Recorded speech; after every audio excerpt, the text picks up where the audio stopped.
안녕하세요. 국립공원 산악안전교육원 강사 손경환입니다. 이렇게 영상으로 만나 뵙게 되었는데요. 산악구조에 대한 전반적인 이해를 통해 함께 소통하는 시간이 되기를 바랍니다. 먼저 저희 국립공원 산악안전교육원에서는 여러분들과 산악구조 현장에서 발생할 수 있는 다양한 상황과 안전한 구조 시스템을 위한 기본 과정에 대해서 약 8강에 걸쳐서 이야기를 하고자 합니다. 첫 번째, 산악구조란 무엇이며 구조대원의 역할에 대해서 알아보도록 하고요. 두 번째, 테크니컬 로프 구조장비의 사용법. 세 번째, 등반 매듭과 구조 매듭. 네 번째, 단일 확보와 다중 확보. 다섯 번째, 여러 가지 매듭을 이용한 다중 확보 방법. 여섯 번째, 직접 연결과 간접 연결 확보와 다중 확보 지점의 운영에 따른 합력과 분력에 대해서 알아보도록 하겠습니다. 일곱 번째, 도로의 시스템의 유형과 힘이 증가되는 원리, 장비 효율. 여덟 번째, 도로의 시스템의 이론적, 기계적 확대율의 차이점에 대해서 알아보도록 하겠습니다. 이후 하이라인과 티롤리안 브릿지의 차이점, 픽오프 및 옵셋 구조 방식의 다양한 옵셋 라인 운영에 관해서도 준비하고 있으니 많은 관심 가져주시기 바랍니다.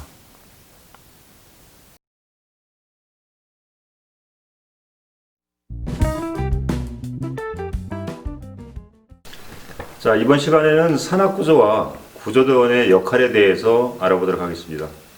먼저 산악구조란 산에서 어려운 상황에 처한 사람에게 도움을 주거나 위급한 환경에서 사람을 구하는 것입니다. 이렇게 원활하게 산악구조 활동을 하기 위해서 산에 대한 산악사고의 유형과 구조대원의 역량에 대해서 알아보도록 하겠습니다.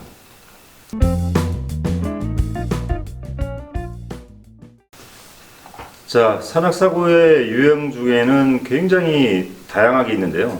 먼저 자연적인 위험, 그 다음에 인위적인 위험 두 가지로 구분을 하게 됩니다.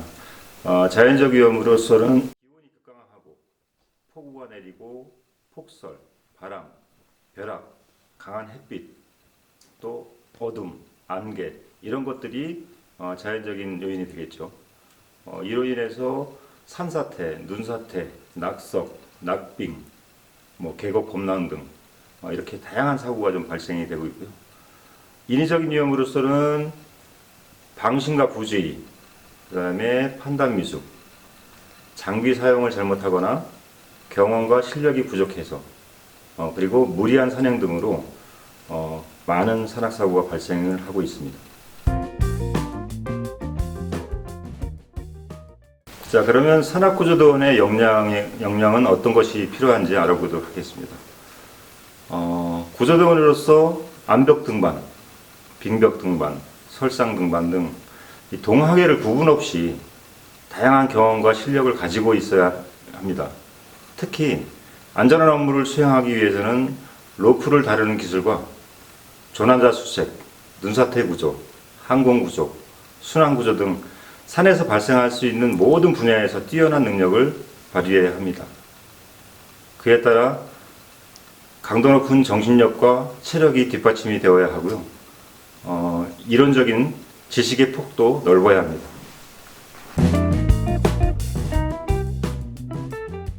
구조의 우선순위부터 좀 알아보도록 하겠습니다.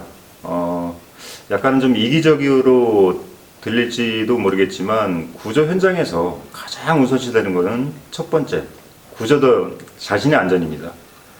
내 자신이 안전 확보가 되지 않는 상태에서 다음 단계에 구조 작업을 할 수 없기 때문에 자신의 안전이 가장 우선시 돼야 되고, 두 번째로 함께한 팀 동료들의 안전이 우선시 됩니다. 그 후에 개인과 동료의 안전이 확보된 다음에 요구조의 안전을 책임질 수 있기 때문에 반드시 구조의 우선순위를 지켜주시기 바랍니다.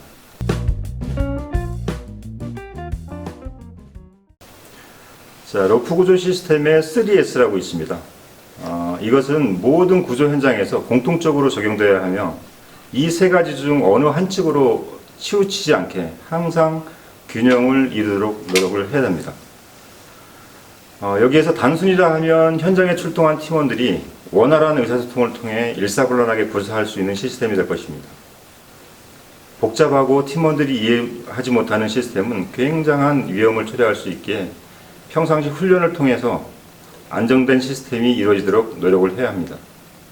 아무리 복잡한 시스템이라 할지라도 팀원의 관심과 노력에 따라 그 팀의 능력을 올릴 수 있도록 노력을 해야 합니다. 잘 준비가 된 팀은 어려운 시스템에도 단순화시켜 안정된 시스템을 구사할 수 있을 것입니다. 중요한 것은 팀원의 공통 지식 수준과 기술력이 결합돼야 좋은 팀이 된다는 것을 명심해야 합니다.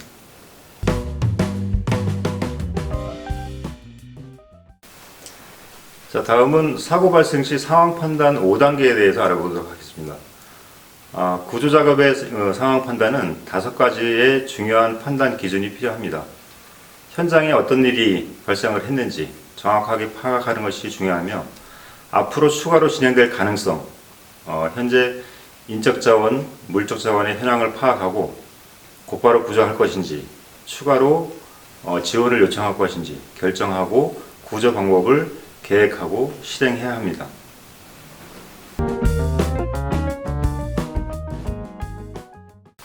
성공적인 구조 진행 순서로서는 요구조자의 위치를 정확하게 파악을 하고 확보 지점, 추락 방향 등을 종합적으로 판단하여 구조대원의 진입과 구조에 있어서 추가적인 위험 요소가 없는지 장소를 선택하는 것이 굉장히 중요합니다. 장소에 대한 충분한 파악이 끝나면 로프를 사용할지 접근 방식을 결정하고 위에서 아래로 또는 아래에서 위로 접근할 것인지 정확하게 판단을 하여 요구조자에게 진입을 합니다. 요구조자에게 도착한 후에는 응급처치와 들것 사용 용무 등을 파악을 하고 환자의 심리적, 육체적 안정화 후 구조 방식을 결정하고 후송을 시작해야 합니다.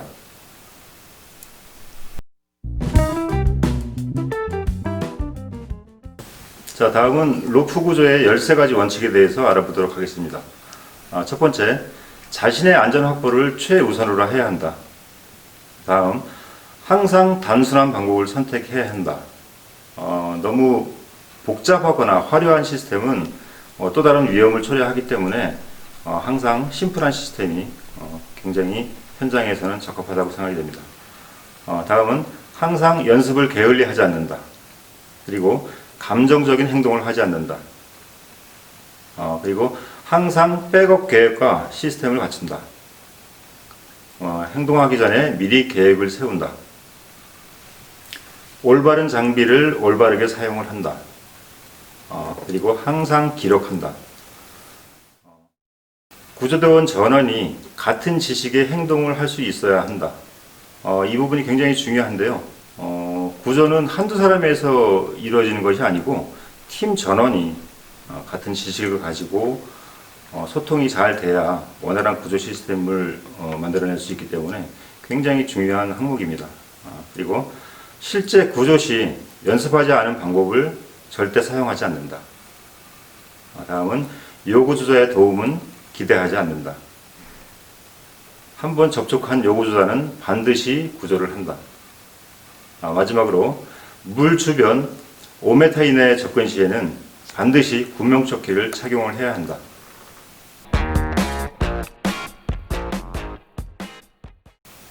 자, 다음은 구조 현장에서 위험성 평가에 대해서 알아보도록 하겠습니다. 구조 현장에서 로프 시스템을 필요로 하는 구조에 대한 위험성을 정확히 알고 이해하는 것이 그 위험을 최소화하는 최선의 방법이라고 생각합니다. 팀의 구조 방법을 살펴보고 약점을 알아내기 위해서 노력해야 되며, 일반적으로 위험에 노출되는 상황은 크게 3가지로 분류할 수 있습니다. 첫 번째, 시스템 장애. 확보 지점과 구성품은 충분히 강한지 확보 지점부터 꼼꼼히 체크를 하셔야 되고요. 두 번째, 인재. 팀원들이 훈련이 적절히 되어 있는지, 그리고 최신 구조 기술을 사용하는지. 세 번째, 의사소통의 실패. 구조 계획이 존재하는지, 팀 구성원은 서로 의사소통이 되는지. 의사소통이 다른 기술보다도 굉장히 중요한 항목이기 때문에 팀원끼리 공통의 지식을 나눠 가질 수 있다는 게 굉장히 중요합니다. 자, 다음은 의사소통 8단계에 대해서 알아보도록 하겠습니다. 첫 번째, 구조계획 브리핑. 상황 접수가 되면 출동 대원들에게 그 상황에 대한 정보를 공유하고 어떻게 구조할 것인지 전력과 전술을 전달을 해야 됩니다. 이것이 원활하게 되지 않으면 현장에 가더라도 자신이 해야 될 역할을 정확하게 인식을 못하고 가기 때문에 좀 혼선이 오고요. 두 번째, 지시자와 목표 지정을 정확하게 해야 된다. 대원마다 역할 분담, 임무 부여를 통해서 현장에 도착해서 자기가 해야 될 몫을 분명히 인식을 시켜주는 게 굉장히 중요합니다. 다음은 잡담을 최소화하라.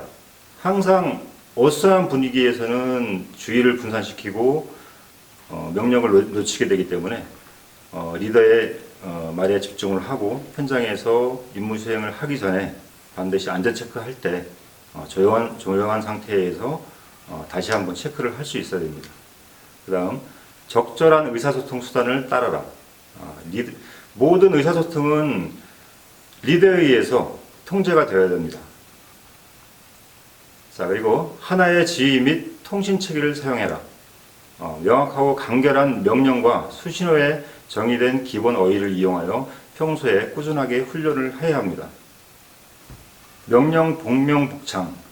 리더의 지시를 받은 대원은 임무를 수행하고 정확하게 의사가 전달되었는지 반드시 복명, 복창을 통해서 확인을 시켜 주셔야 됩니다. 다음은 수신호와 호각신호. 굉장히 구조 현장에는 시끄러운 환경이 많은데 먼 거리 또 시끄러운 그런 조건에서 의사소통이 원활하게 되기가 어렵습니다. 그럴 때 간단한 수신호나 호각을 이용해서 정확하게 의사소통을 할 수 있는 그런 부분도 충분히 훈련을 하셔야 됩니다. 자, 다음은 안전체크. 가장자리를 벗어나 중력의 영향을 받기 전에 모든 시스템의 준비가 되어 있는지 반드시 체크해야 됩니다. 하중을 걸기 전에 반드시 다시 한번 점검하는 차원에서 각 부분마다 정확하게 확보가 되어 있는지 이걸 리더에 의해서 정확하게 파악을 해 주시는 게 굉장히 중요합니다. 자, 지금까지는 이론이기 때문에 조금 딱딱하고 재미가 없었을 텐데요. 중요한 것은 현장에서 가장 큰 위험을 초래하는 건 장비와 시스템 오류가 아닌 구조대원이기 때문에 평소에 팀원들과 지식 수준을 같이 높이기 위해서 꾸준하게 노력해 주셔야 합니다. 이번 강의는 여기서 마치기로 하고요.